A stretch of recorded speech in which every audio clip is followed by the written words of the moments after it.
سزا اور جزا کا اختیار خالق کائنات کو ہے، مگر اس کی تخلیق کردہ اس کائنات میں کچھ مغرور متکبر لوگ اس اختیار کو صرف اپنے ہاتھوں میں رکھنا پسند کرتے ہیں۔ ہر طاقتور اپنے سے کمزور پر ظلم ڈھا کے سمجھتا ہے کہ وہ وہی صاحب اختیار ہے۔ ایسے ہی لوگوں کے بھید کھولتی کہانی، جو زندہ ہونے کے باوجود مردوں سے زیادہ بے حس اور مردار تھے۔ ایک نوجوان کی زندگی کی کہانی جو آزاد ہوتے ہوئے بھی قید تھا۔ دونوں کا نام قادر بخش تھا۔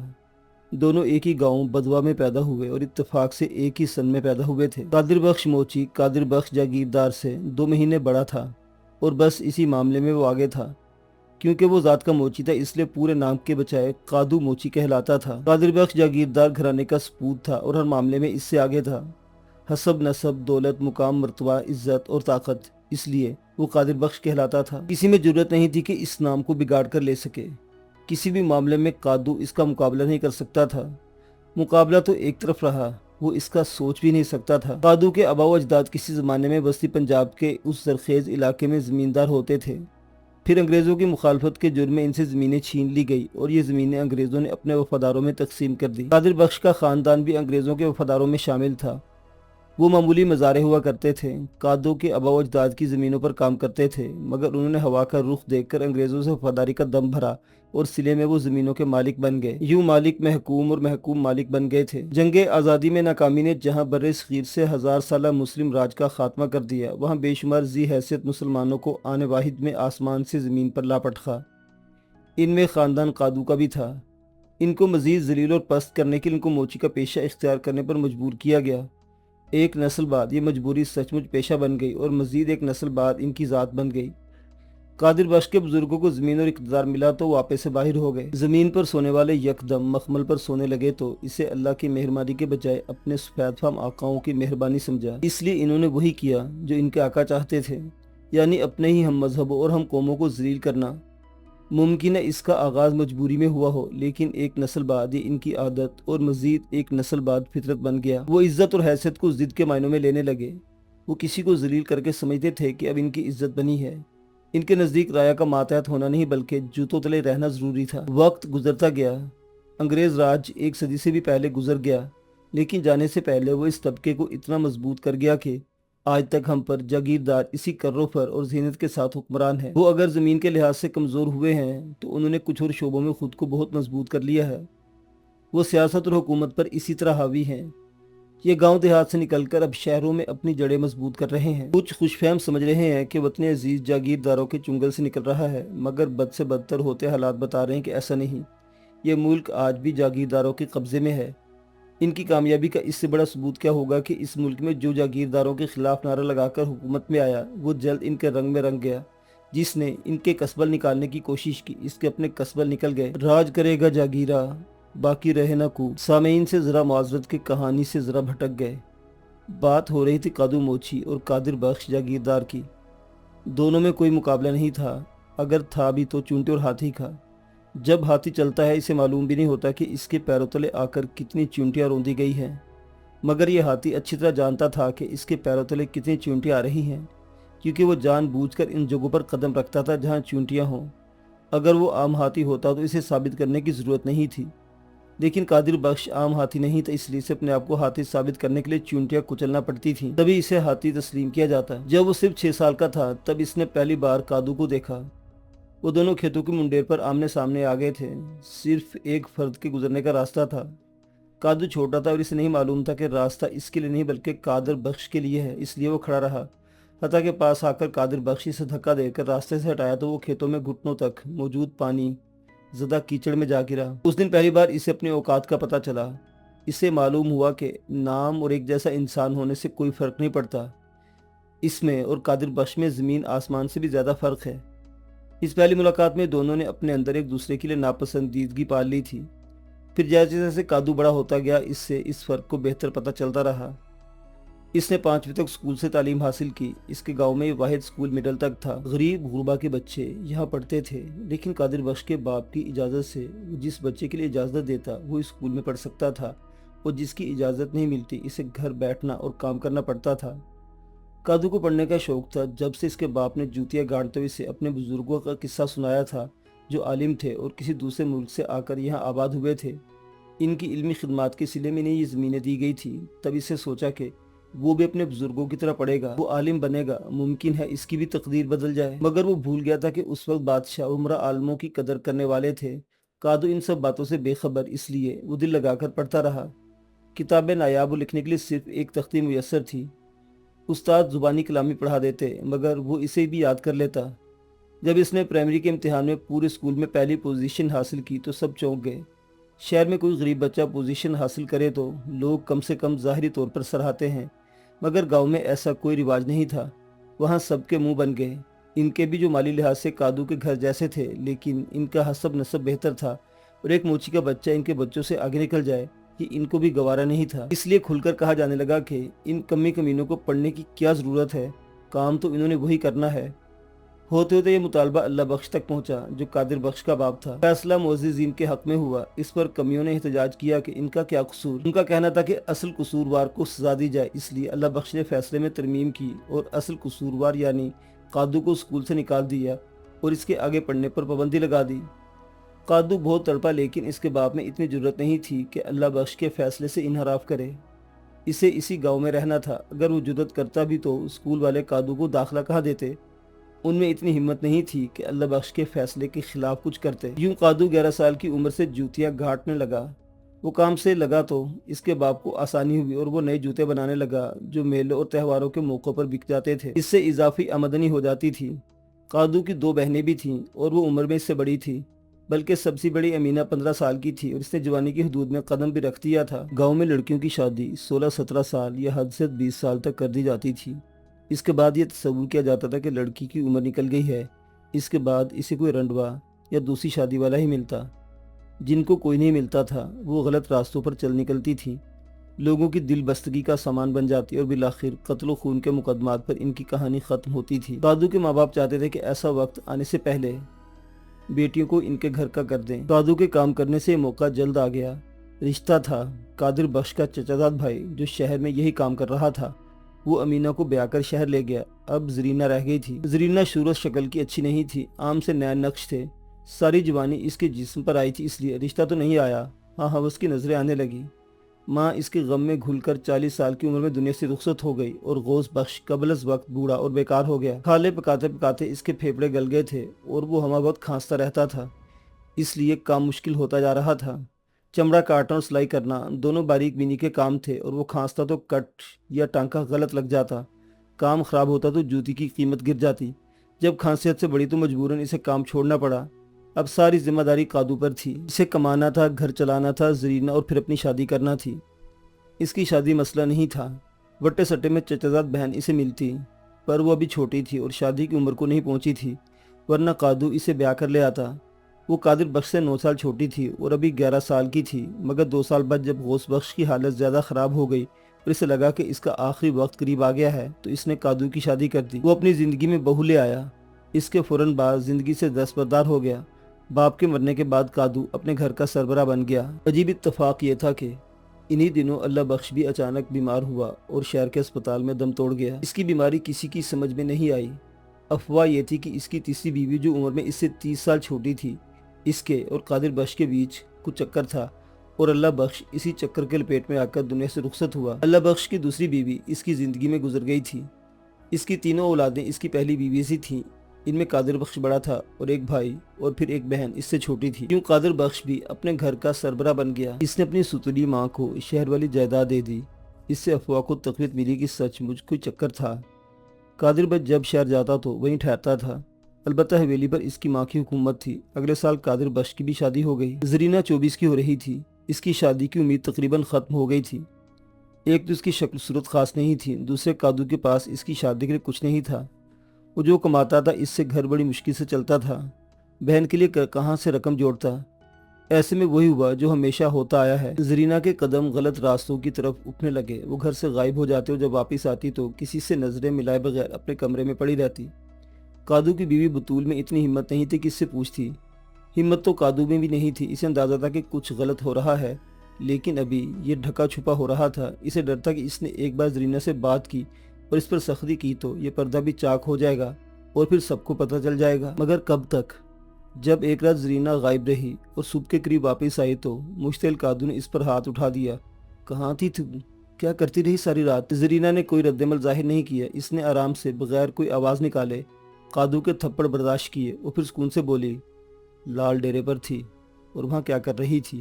ہمت ہے تو جا کر پوچھ لے۔ قادو کا ہاتھ اٹھا مگر اٹھا رہ گیا۔ زرینہ اندر چلی گئی اور وہ تھکے تھکے انداز میں سین میں پر چارپائی پر ڈھہ گیا۔ آج سب کھل گیا اور کھلا بھی ایسا تھا کہ اس کے پاس بہن سے آنکھ ملانے کا حوصلہ بھی نہیں رہا۔ لال ڈیرہ قادر بخش کا ڈیرہ تھا۔ اس کی زمینوں کے وسط میں ڈیرہ اس کی عیاشیوں کے لیے مخصوص تھا۔ یہاں باہر سے عورتیں آتی تھیں، اٹھائی جانے والی اور اپنی مرضی سے آنے والی بھی یہیں آتی تھیں۔ یہ سب قادر بخش اور اس کے ساتھیوں کے حصے میں آتی تھیں۔ قادو نہیں جانتا تھا کہ زرینہ اس ڈیرے تک کیسے پہنچی، لیکن وہ اتنا ضرور جانتا تھا کہ اب وہاں سے اس کی واپسی ممکن نہیں۔ صرف ایک راستہ تھا کہ وہ بدنامی کی اس آگ کو اپنے ہاتھ سے بجھا دے، مگر اس میں اتنی ہمت نہیں تھی۔ وہ صرف سوچ سکتا تھا، عمل کرنا اس کے بس سے باہر تھا۔ اس کے مقدر میں جو ذلت تھی وہ اسے بھگتنا ہی تھی۔ پھر زرینہ کو اس کی بے بسی پر ترس آ گیا۔ آخر ماں جائی تھی نا۔ ایک دن وہ گاؤں کے کنویں میں اتر گئی جہاں سے اس کی لاش نکالی گئی۔ اسے معلوم تھا کہ وہ جس راستے پر چل رہی ہے وہ بالآخر اسی طرح بند گلی میں ختم ہونا ہے۔ شاید اس کی بھی بند گلی آ ہی گئی تھی۔ خودکشی کی وجوہات کا پتہ تو سکاٹ لینڈ یارڈ والے بھی نہیں چلا سکتے تھے۔ ہماری بیچاری پولیس کہاں سے پتہ چلاتی؟ ہاں، اندرون خانہ گاؤں کا بچہ بچہ جانتا تھا کہ زرینہ نے کیوں خودکشی کی۔ قادو دکھی تھا لیکن اب سکون میں بھی تھا۔ بدنامی کی وہ بیری ہی ختم ہو گئی جس پر ذلت کے پتھر آتے تھے۔ زرینہ کی خودکشی کے چند دن بعد اس کے گھر پہلی بیٹی ہوئی۔ قادو نے اس کا نام سکینہ رکھا۔ اس کا دل چاہ رہا تھا کہ زرینہ رکھتے، مگر اس نام کی بدنامی نے اسے ڈرا دیا تھا، اس لیے اس نے سکینہ رکھا۔ دوسرے سال دوسری بیٹی روبینہ ہوئی۔ قادو کو بیٹی کی خواہش تھی لیکن لگاتار دو بیٹیوں نے اسے مایوس کر دیا۔ پھر نہ جانے بطول کے ساتھ کیا مسئلہ ہوا، وہ ماں نہیں بن سکی۔ قادو نے کوشش کر کے ایک لیڈی ڈاکٹر کو دکھایا تو اس نے بتایا کہ وہ دوسری بچی کی پیدائش پر بطول کا کیس غلط ہینڈل ہوا تھا، اس وجہ سے اب وہ ماں نہ بن سکے گی۔ صبر کرنا اب مجبوری تھی۔ وہ دوسری شادی کرنے کی سکت نہیں رکھتا تھا اور پھر اس کی بہن بطول کے بھائی کی بیوی تھی۔ اگر وہ مالی حالات اور بہن کی پرواہ کے بغیر دوسری شادی کرتا تب بھی امکان یہی تھا کہ بہن 4 بچوں سمیت اس کے گھر آ بیٹھے گی اور وہ اتنے لوگوں کو نہیں پال سکتا تھا۔ قادو صبح سورج نکلنے کے بعد سے سورج غروب ہونے تک کام کرتا تھا کیونکہ اس کے گھر میں بجلی نہیں تھی۔ گاؤں میں موجود چند گھروں میں بجلی تھی اور یہ وہ گھر تھے جنہیں قادر بخش کی طرف سے بجلی استعمال کرنے کی اجازت ملی تھی، باقی لوگ اس سے محروم تھے۔ اس گاؤں بدوا میں نصف زمینیں قادر بخش کی ملکیت تھیں، اگرچہ براہ راست اس کے نام نہیں تھیں، تب بھی اسی کا قبضہ تھا۔ ایک بار جو زمین اس کے تصرف میں آ جاتی اسے چھڑانا کسی کے بس کی بات نہیں تھی۔ جنہوں نے اپنی زمین واپس لینے کی کوشش کی ان کو منہ کی کھانا پڑی، کچھ دربدر ہوئے اور کچھ دنیا بدر ہو گئے۔ تھانہ کچہری کرنے والوں کے ہاتھ ذلت و خواری کے سوا کچھ نہیں آیا۔ فتح ہر بار قادر بخش جاگیردار کے خاندان کی ہوئی۔ قادر بخش تک آتے آتے یہ جاگیرداری ایسی مافیا کا روپ دھار چکی تھی جس کے خلاف کچھ کہنا تو کیا، سانس لینا بھی محال تھا۔ ایسا کرنے والوں کی سانسیں فوری طور پر بند کر دی جاتی تھی۔ جس سال قادو کی دوسری بیٹی ہوئی اسی سال قادر بخش نے صوبائی اسمبلی کا الیکشن جیتا۔ ایسا لگ رہا تھا قدرت قادر بخش کی ایک کامیابی کے ساتھ قادو کو ایک ناکامی عطا کرتی تھی، کم سے کم قادو یہی محسوس کرتا تھا۔ زرینہ کے حوالے سے وہ ذاتی طور پر قادر بخش کا زخم خوردہ تھا، مگر اس کی نفرت کا اصل سبب یہی تھا کہ جب وہ اس سے اپنا موازنہ کرتا اسے لگتا قدرت نے اس سے بہت بڑی ناانصافی کی ہے۔ ایک ہی سال اور ایک ہی نام کے انسانوں کی تقدیر بالکل مختلف بنا کر 6 سال کی عمر میں پہلے دھکے سے شروع ہونے والی نفرت ہر سال اور ہر واقعے کے بعد بڑھ جاتی تھی۔ زرینہ کے واقعے میں اس نے یہ سوچ کر خود کو مطمئن کر لیا تھا کہ اصل قصور زرینہ کا تھا۔ وہ نہ گھر سے نکلتی اور نہ قادر بخش اس کے ساتھیوں کی دل بستگی کا سامان بنتی۔ وہ جانتا تھا کہ یہ طفل تسلی ہے جو اس نے خود کو دی ہے۔ اگر زرینہ عفت مآب ہوتی اور اس کے ساتھ زیادتی بھی ہوتی تب بھی قادر بخش کے خلاف کچھ کرنے کی ہمت نہیں کر سکتا تھا۔ بیٹا نہ ہونے پر صبر آیا تو قادو کو بیٹیوں کی فکر لاحق ہو گئی۔ یہاں بیٹی پیدا ہوتے ہی اسے رخصت کرنے پر غور شروع کر دیا جاتا تھا کیونکہ وہ 13 یا 14 سال کی عمر میں جوان ہو جاتی تھی اور یہ عمر آنے میں زیادہ دیر نہیں لگتی تھی۔ سارے سال جو کماتا تھا اس سے تو گھر کا خرچ بھی مشکل سے چلتا تھا۔ سال میں بس 2 عیدوں اور ایک گندم کی کٹائی کے تہوار کے موقع پر کمائی ہوتی تھی جب لوگوں کے پاس پیسے آتے یا وہ خرچ کرنے پر مجبور ہوتے تھے۔ اس نے فیصلہ کیا کہ ان تہواروں سے جو آمدنی ہوگی وہ اسے بیٹیوں کے لیے جوڑے گا تاکہ ان کے جوان ہوتے نے اپنے گھر کا کر دیا جائے۔ مسئلہ یہ تھا کہ وٹا سٹا نہیں کر سکتا تھا، اس کا کوئی بیٹا نہیں تھا۔ اب وہ کچھ جہیز دے سکتا تھا تو اس کے بیٹیوں کے رشتے آتے ورنہ وہ یہیں بیٹھی رہ جاتی۔ 4-5 سال قادو نے جو کمایا وہ بچا کر رکھا، اس سے بیٹیوں کے لیے کچھ چیزیں بھی جوڑ لیں۔